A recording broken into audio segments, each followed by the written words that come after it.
Hello दोस्तों, welcome to my channel. आज की जो हमारी वीडियो है वो है quadratic equation practice 2.2 question number 6। Question number 6 आपके सामने है, लेकिन यहाँ पे एक प्रॉब्लम दिख रहा होगा कि डिनोमिनेटर में वैल्यू आ गई।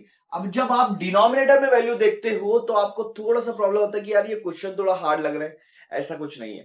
आपको क्या करना है, यहाँ पे जो भी आपके पास इक्वेशन, सबसे पहले तो सबको ऐसे एक साइड लेकर आ जाओ। तो यहां पर मैं सबको एक साइड लाऊंगा, 6x माइनस 2/x, ये तो ऑलरेडी लेफ्ट साइड में है। 1 को भी अगर इधर लाएंगे तो -1 हो जाएगा और राइट साइड में 0। अभी जो इक्वेशन दिख रही है इसको मैं मल्टीप्लाई करूंगा डिनोमिनेटर में। जो वैल्यू है डिनोमिनेटर में क्या है, x है, तो x से मल्टीप्लाई कर दूंगा। अब आपको क्या करना है, ये तीनों टर्म्स को x से मल्टीप्लाई करना है। जैसे 6x है, 6x को x से मल्टीप्लाई करेंगे क्या हो जाएगा, 6x²। सही बात कर रहे हो। 2/x को अगर x से मल्टीप्लाई करेंगे तो क्या हो जाएगा, 2/x मल्टीप्लाई x। और फिर -1 मल्टीप्लाई x करोगे तो x हो जाएगा, या 1x भी लिख सकते हो आप, दोनों सेम है। तो 6x², ये x और ये x कैंसिल हो जाएगा, -2 x इक्वल टू 0। अब अगर आप यहां पर ध्यान दोगे तो हमको यहां पर स्टैंडर्ड फॉर्म में लिख रहा है। स्टैंडर्ड फॉर्म में क्या होता है, x² का जो टर्म होता है वो पहले लिखते हैं। ठीक है, ये तो पहले लिखा ही हुआ है। उसके बाद x वाला टर्म है, x क्या है आपका -x, तो पहले लिख लो और फिर -2 इक्वल टू 0। हमने सिर्फ यहाँ पे अरेंज किया है, इक्वल टू के दूसरे साइड नहीं लेके गया, इसलिए साइन चेंज नहीं हो, है ना। तो हमारा यहाँ पे क्वाड्रेटिक इक्वेशन आ गया 6x² x -2। याद रखो, ठीक है। अब इसको सॉल्व करेंगे तो हमारा क्वाड्रेटिक इक्वेशन आ गया 6x² x -2 इक्वल टू 0। अब क्वाड्रेटिक इक्वेशन फैक्टराइजेशन मेथड से जब सॉल्व करते हैं तो कैसे सॉल्व करते हो, देखो हम क्या करते हैं, x² के साथ का जो नंबर है वो ले लेते हैं। तो यहाँ पे 6 है, उसको मैं मल्टीप्लाई करूंगा कांस्टेंट के साथ। कांस्टेंट क्या है मेरे पास, -2। तो -2 के साथ आप मल्टीप्लाई करो, है ना। अब क्या करो, ये दोनों को मल्टीप्लाई करो, 6 2 12। दोनों की साइन सेम है या अलग अलग है, अलग अलग है, तो माइनस लगाओ। आपको दो ऐसा टर्म चाहिए। देखो यहां पे आपका आंसर क्या आया, -12। अब एक चीज समझो, x के साथ क्या नंबर है आपके पास, -1 है। x के साथ क्या है, -1। अब एक चीज समझ लो, आपको दो ऐसा टर्म चाहिए कि जब मैं उसको मल्टीप्लाई करूं तो 12 आए, और ये जो साइन है माइनस की, उन्हीं दो नंबर को माइनस करूं तो ये वैल्यू आना चाहिए, 1 आना चाहिए, 1। तो अगर मेरे पास 6 2 है, 6 2 12, पर 6 को 2 में 6 में से 2 माइनस करेंगे तो 1 आएगा, नहीं आएगा।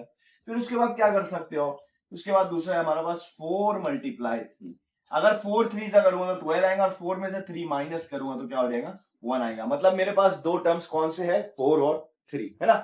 हाँ, अब साइन देने की बात आई तो यहाँ पे साइन जो होती है उसके ऊपर डिपेंड करती है। यहाँ की साइन माइनस है तो दोनों की साइन अलग अलग होंगी, और यहाँ की साइन प्लस है तो दोनों की साइन सेम होंगी। अब यहाँ पे साइन माइनस है तो दोनों की अलग अलग साइन होंगी, ठीक है। बट किसकी कौन सी रखना है वो ये बताएगा। एक्स की साइन क्या है, माइनस, तो बड़े नंबर की माइनस, छोटे नंबर की प्लस। ये आपके टर्म्स आ गए। अब आपको क्या करना है, 6x² एज इट इज रखना है, बीच वाला टर्म नहीं रखना है, उसकी जगह रखेंगे -4x और आगे रखेंगे +3x, ठीक है, बीच वाले टर्म की जगह पे, और लास्ट में -2 इक्वल टू 0। अब मुझे बताओ ये दो टर्म में क्या कॉमन है, सिंपल सा कंसेप्ट, क्या कॉमन है।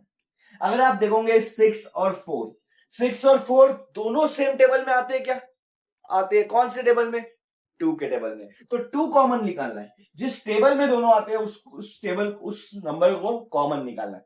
अब ये देखो दोनों में x भी है तो x कॉमन निकाल लेंगे। पहले में 6 है, 2 के टेबल में 6 कितने पे आता है, 3 पे, और 2x था, x² मतलब 2x, एक बाहर निकाल दिया तो एक अंदर बचेगा। उसके बाद ये माइनस की साइन, उसके बाद 2 के टेबल में 4 कितने पे आता है, 2 पे आता है ना। अब मुझे बताओ इन दोनों में कॉमन क्या है, कुछ भी नहीं है। तो यहाँ पे पहले साइन लिख देंगे प्लस, और जब कॉमन नहीं होता है तो 1 लिखते हैं, और फिर ब्रैकेट में सेम नंबर लिखेंगे 3x2। अब ब्रैकेट के बाहर अगर प्लस है तो साइन चेंज नहीं होती है। अब अगर आप देखोगे ये वाला ब्रैकेट और ये वाला ब्रैकेट सेम होगा, तो यहाँ पे इन दोनों को कॉमन ले लो, 3x -2 इक्वल टू 0, और दूसरे में आप ये बाहर वाला लेंगे 2x + 1, 2x + 1 इक्वल टू 0, है ना। तो ये दो टर्म जो था उसको सिंगल ले लेंगे, और बाहर वाला जो रहेगा वो एक साथ लेंगे। अब बताओ -2 उधर जाके क्या हो जाएगा, -2 उधर जाके हो जाएगा +2, और 3 और x मल्टीप्लाई में 3 को उधर लेके जाओ, डिवाइड हो जाएगा, तो आपका आंसर आएगा 2/3। x की वैल्यू क्या आएंगी, 2/3। अगर यहां पर देखोगे तो +1 राइट साइड जाएगा, अगर +1 को राइट साइड लेके जाओगे तो क्या आ जाएगा -1, और फिर 2 जो मल्टीप्लाई में वो साइड जाकर क्या हो जाएगा डिवाइड, तो -1 से 2 क्या हो जाएगा डिवाइड। तो यहाँ पे x की वैल्यू मिल गई -1/2 और इधर x की वैल्यू मिल गई 2/3। अब आपको पहले से पता है क्वाड्रेटिक इक्वेशन के 2 रूट्स होते हैं, तो इस तरह से आप इस क्वेश्चन को सॉल्व कर सकते हैं।